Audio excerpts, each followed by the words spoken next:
সকাল বাজে এখন 6:30 আর একটুখানি হাঁটতে বেরিয়েছি, দূরে কোথাও নয়, বাড়ির কাছাকাছি হাঁটছি একটু সকালবেলাতে, কারণ হাঁটাহাঁটি করতে হবে। ডক্টর বলেছে যে একটু হাঁটাহাঁটি করতে, ওজনটা অনেকটা বেড়ে গেছে, তো সেই জন্য সকাল সকাল উঠে কাজ বাজ সেরে ফ্রেশ হয়ে একটুখানি ঘরের সামনে দিয়ে হাঁটাহাঁটি করছি। তো হ্যালো ফ্রেন্ডস, কেমন আছো সবাই? ভালো আছো তো? আশা করছি সবাই ভালো আছো, সুস্থ আছো। আর নতুন একটা ভিডিওতে তোমাদের সকলকে জানাই আমার এক টুকরো মহাকাশে অনেক অনেক স্বাগত। তো আজকে তো সকালটা এভাবেই শুরু হলো আমার ওঠা, তারপরে হচ্ছে ফ্রেশ হওয়া, তারপরে হচ্ছে একটুখানি এই যে হাঁটাহাঁটি। আর এই যে বাইরের পরিবেশটা দেখলে মনটা কার না ভালো হয় বলো তো? সকালবেলায় হাঁটলে মন ভালো হয়, এই কথাটা যে বলেছে সে একদম ঠিক বলেছে। সত্যি সত্যি সকালবেলায় হাঁটলে শুধু শরীর নয়, মনও ভালো থাকে। তো সকাল সকাল সেই জন্য আমি একটু হাঁটাহাঁটি করছি। তারপরে তো সারাদিনের কাজকর্ম আছেই। ঘরে এসে এই যে ঘরে চলে এলাম, এসে দেখছি আমার বরমশাই এখনও ওঠেনি, তো তাকে এখন তুলবো না, একটু পরে তুলবো। আগে রান্নাটা বসাবো, আর এই যে বিছানা তোলা বাকি, তারপরে সব কিছু বাকি, এগুলো পরে করব। তো আগে হচ্ছে রান্নাটা করব। সে তো গেছে বাজারে, আর বাজার থেকে এলে তারপরে রান্নাটা করব। আর এখন রান্নার যোগাযন্ত্র করে নিয়েছি। আর আজকে কি রান্না করব তোমাদের বলবো। প্রচণ্ড গরম লাগছে, আমার ঠান্ডা পড়েছে তাও গরম লাগছে। তো এই যে দেখো, এখানে আলু কেটে নিয়েছি, পেঁয়াজ কেটে নিয়েছি, সব কিছু কেটে নিয়েছি। আর এখানে হচ্ছে এই যে ভাতের হাঁড়িতে ভাত এখনো বসাইনি, কিন্তু ধুয়ে ঠুয়ে রেখে দিয়েছি, বসাবো একটু পরে।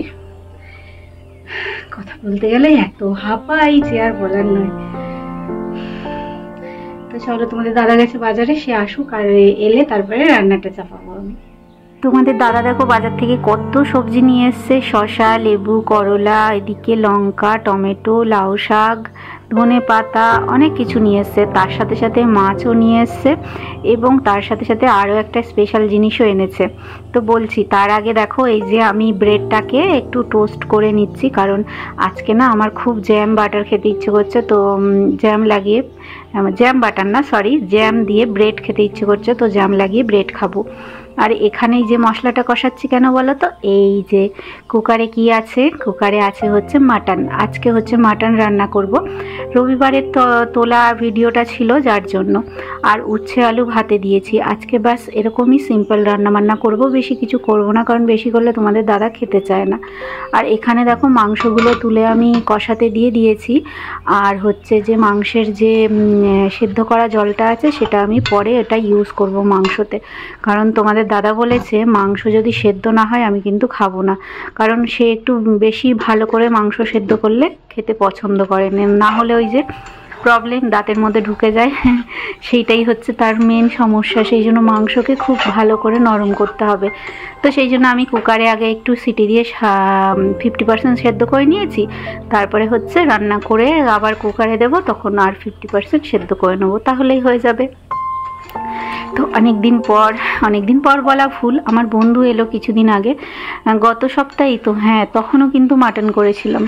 কিন্তু ইদানিং এমন হয়েছে যে আমার শরীরটা না একদম ভালো লাগে না, রান্না করতে ইচ্ছে করে না। তো যাই হোক, সেদিনে মাংসটা খুব একটা ভালো হয়েছিল না, আজকে কিন্তু খুব ভালো করে রান্না করেছি।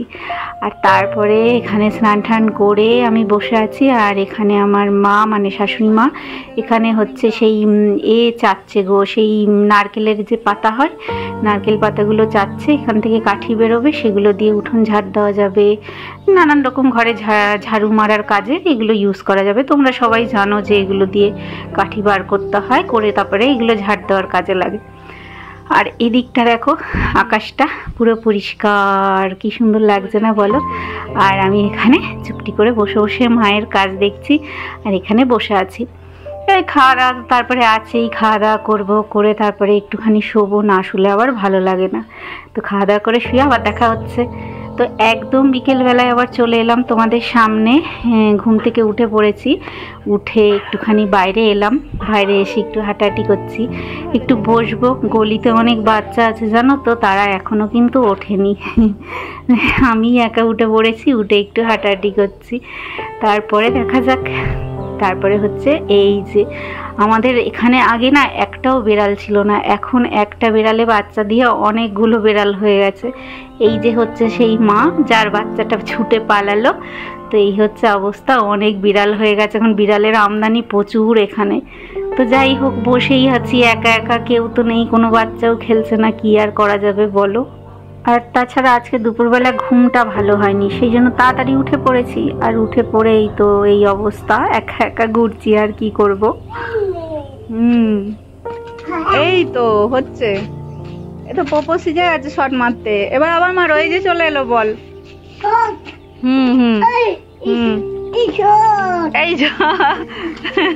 এই যে জোরে জোরে,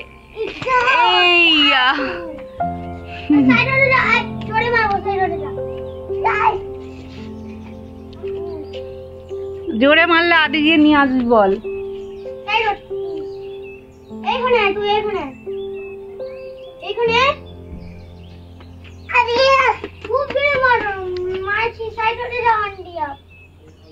तू उधर से मार ना, उधर से मार, मेरे पास नहीं आएगा, उधर ही जाएगा। हाँ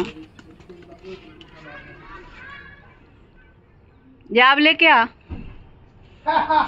সেই কবে বন্ধুরা গাছগুলো এনেছিলাম নার্সারি থেকে, মানে সেই বর্ষার আগে বোধহয়, কি বর্ষা পড়বে সেরকম সময়। তো দেখো সেই থেকে গাছগুলো আমি এখনো পর্যন্ত টবে ট্রান্সফার করতে পারিনি, মানে টবে লাগাবো করে আর সময় হচ্ছে না, তারপরে হয়তো শরীরের জন্য পারছি না, তোমাদের দাদা ছুটি নেবে তারপরে লাগাবে, কিন্তু সেও হয়তো পারছে না, এদিক ওদিক অন্য কাজ পড়ে যাচ্ছে। তো ফাইনালি আজকে মা এই গাছগুলোকে টবেতে লাগিয়ে দিচ্ছে। এখানে একটা কাঠ টগর গাছ ছিল, মানে যেটাকে ওই কি বলে কাঠমালতীও বলে, আবার একটা লক্ষ্মী জবার গাছ ছিল, একটা এমনি লাল জবার গাছ ছিল। তো গাছগুলো সে কেমন হয়ে যাচ্ছে, সেই ইয়েতে গ্রোয়িং যে ব্যাগগুলো হয় ওতে তো নার্সারিতে ওগুলোকে বড় করে, তো কেমন কেমন হয়ে যাচ্ছিল গাছগুলো অনেক দিন থেকে, কারণ বেশি তো জল খাবার পায় না ওটার ভেতরে। তো সেই জন্য আমি বাড়ির কাছ থেকে ফুলের টব নিয়েছিলাম, প্লাস্টিকেরই, এগুলো মাটির নয়। তো সেগুলোতেই মা দেখো এখন সুন্দর করে গাছ লাগাচ্ছে গাছগুলোকে। তো গাছগুলো আজকে প্রাণ ফিরে পাবে মনে হচ্ছে এইগুলোতে। আর অ্যাকচুয়ালি আমি গাছ কি করে আমি জানিই না, কি এদের খাবার বা কিভাবে যত্ন নিতে হয় আমি জানি না, অথচ গাছের খুব শখ। তো এটাই হয়ে গেছে সমস্যা, সেই জন্য গাছ ইচ্ছে করলেও আমি গাছ লাগাতে পারি না। আর যেহেতু বাড়িতে সেরকমভাবে মাটি নেই, মাটিতে যে লাগাবো সেরকমও সুযোগ সুবিধা নেই, তো সেই জন্য কিছু করার নেই, টবেতেই লাগাতে হবে আর টবেতেই করতে হবে। তো ইচ্ছে আছে শীত যেহেতু আসছে কিছু গাঁদা গাছ লাগানোর, 2-4টে ফুল ফুটলেও তো ঠাকুরকে দেওয়া যায়, তাই না? তো সেই জন্য মা বলছে যে আর যে 3টে এমনি টব আছে ফ্রি, তো সেগুলোতে পরে গাঁদা গাছ লাগিয়ে দেবে। আর আমাদের ছাদে এত তুলসী গাছ হয়েছে যে কি বলবো, সব দিক থেকে তুলসীর চারা বেরিয়েছে, দেখতে সত্যি খুব ভালো লাগে, মানে এত তুলসী গাছ, মাটি প্রয়োজন হয় না, সব দিক থেকে তুলসী গাছ বেরিয়ে যায়।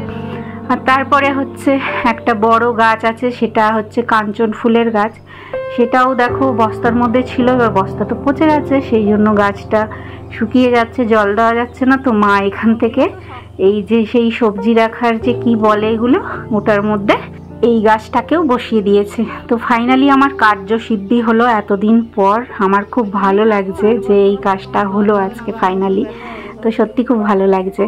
তো আজকে সারাটা দিন কি করলাম সেটা তোমাদের সাথে শেয়ার করলাম। তো অবশ্যই যদি ভালো লাগে, দিদির কথা ভালো লাগে, দিদির ভিডিও ভালো লাগে, তাহলে অবশ্যই লাইক করো। আর সবাই ভালো থেকো, সুস্থ থেকো, আবার দেখা হচ্ছে নতুন একটা ভিডিওতে, ঠিক আছে?